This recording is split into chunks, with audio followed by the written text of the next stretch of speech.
Hi guys, हमारे पास जो topic है अभी एक्ट्स पास्ड बिफोर इंडिपेंडेंस, यानी कि इंडिया आज़ाद होने से पहले ब्रिटिश गवर्नमेंट ने कौन कौन से एक्ट्स पास किए थे। इसमें हमने पहला लिखा है रेगुलेशन एक्ट ऑफ 1773, जो कि एंग्लो मैसूर वार हुआ था ब्रिटिशर्स और इंडियाज़ के दरमियान, जो कि ब्रिटिशर्स हार चुके थे। इसके बाद ब्रिटिशर्स ने ईस्ट इंडिया कंपनी थ्रू यहाँ पे अपने पैर जमा लिए थे और पहली बार पॉलिटिकल और एडमिनिस्ट्रेटिव इम्पैक्ट पड़ा था इंडिया में ब्रिटिशर्स का।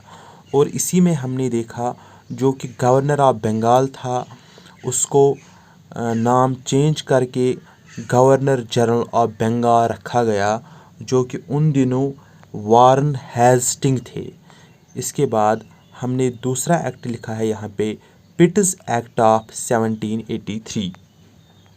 इस एक्ट को हम बोल सकते हैं ईस्ट इंडिया कंपनीज एक्ट भी, जो कि पास किया गया था ब्रिटिश पार्लियामेंट में।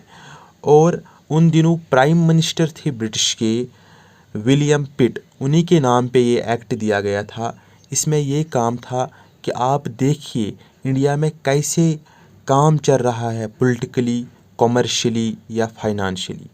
इसके बाद जो तीसरा एक्ट है यहाँ पे, जो कि चार्टर एक्ट ऑफ 1793, ये ऐसा एक्ट है जो कि बहुत बार पास हुआ था विद न्यू कॉम्प्लिसिटीज़ इसमें ऐड किए गए थे। जैसे हमने देखा चार्टर एक्ट ऑफ 1793, 1813, 33, ये हम दूसरे टॉपिक में डिस्कस करेंगे।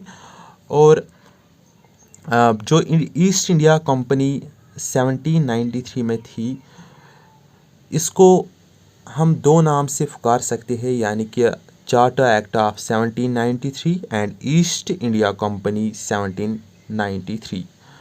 इसमें बहुत ही बड़े स्टेप्स लिए गए थे, जैसे हमने यहाँ पे लिखा भी है कि जो सुप्रीम कोर्ट है उसमें जो जूरिडिक्शंस होते थे, यानी कि मजिस्ट्रेट होते थे, उनकी रिक्रूट करवाना और प्रोहिबिट किया गया था पहली बार, जो कि सेल अल्कोहलिक जो भी शॉप्स थे विदाउट लाइसेंस कोई भी नहीं बेच सकता था अल्कोहल। और इसके बाद हमने यहाँ पे एक क्वेश्चन रखा है, which charter act is called Magna Carta of India. आप इसका आंसर हमें कमेंट बॉक्स में दीजिए। Thank you, have a nice day.